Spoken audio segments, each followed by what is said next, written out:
We're all about facts, not fear, and wondering what Dr. Payal Kohli is wearing today, and of course providing information to keep you and your loved ones safe. So let's see, Dr. Payal Kohli. Ooh, it's a polka-dotted leopard print. No, actually, it's salt and pepper. Oh. More pepper than salt because I'm a cardiologist, but salt and pepper. You are turning into just my favorite human. Dr. Payal Kohli joins us live again, this time to talk about, intimacy during a pandemic. So, Doc, first of all, why is it important to talk about what goes on in the bedroom during these times? Because you wanted to talk about this, am I right? You know, Tori, I think it's really important to talk about this because there are a lot of uncertainties right now and there are a lot of questions, and people are not asking these questions because they don't sure that they should, or they're embarrassed, or what have you. But I think it's a really important part of everyday life, and it's really important that we talk about it and talk about the medical implications of being intimate during a pandemic. I appreciate that, honestly, because that's what I would want my doctor to be like. I could talk to you honestly. All right, so what do you think we should be thinking about when making decisions about getting intimate during a pandemic?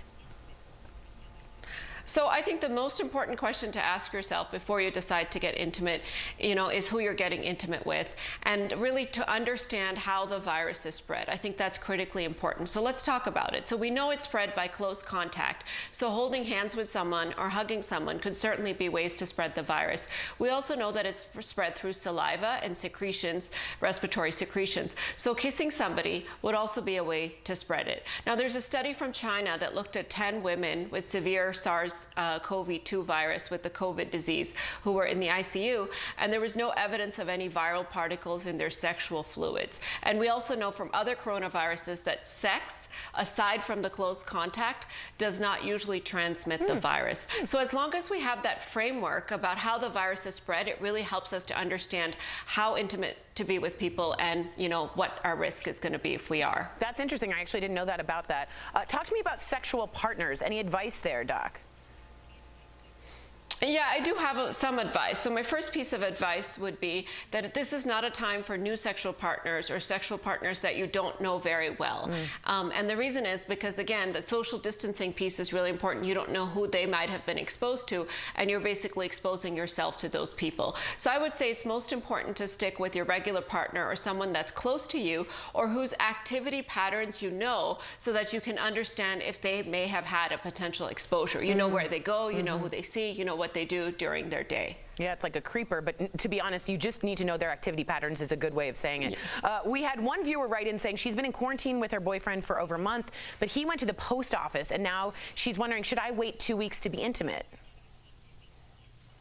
This is a great question. So there are some reasons to think about skipping intimacy during a pandemic, and this is one of those. So if there's a possible exposure to either partner, whether that's a real exposure or a potential exposure, such as going to the post office and being in close contact with someone, I would probably recommend avoiding intimacy for a couple of weeks. Wow. Other reasons to avoid being intimate are if either person is actually sick, if they've got any kind of symptoms, or if either of them have tested positive for the virus. Then you need to make sure that you wait at least 2 weeks until after the resolution of their symptoms to think about being intimate again. Wow, that's good to know, actually. Before we go, it is, of course, time for our favorite part of the day. Dr. Kohli, silver lining, hallelujah. What do you have for us today?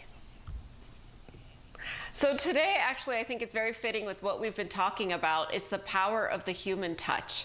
So I think this pandemic has really brought out in all of us an appreciation for a hug, a kiss, holding hands, spending time with someone, things that we had previously taken for granted. And I think that it'll really make us appreciate those a lot more once we can hopefully soon go back to doing those without giving it as much thought as we have to now. I mean, it's weird because I got to be honest with you, you know me, I'm a hugger. Like, I go straight in for the hug, and it's almost like you're missing part of your diet when you're a toucher and you're hands-on person. But I do think you'll be so much more thankful. So I appreciate that. Even a high five or a handshake, like I'm missing all that. I know. I'll give you one when we get there. Thank you so much, Doc. Dr. Kohli returns tomorrow. If you do have a question about coronavirus you want answered, write into us on social media. You can email us also at info@dailyblastlive.com. There's no panic here. There is just prevention and precautions. We're here for you.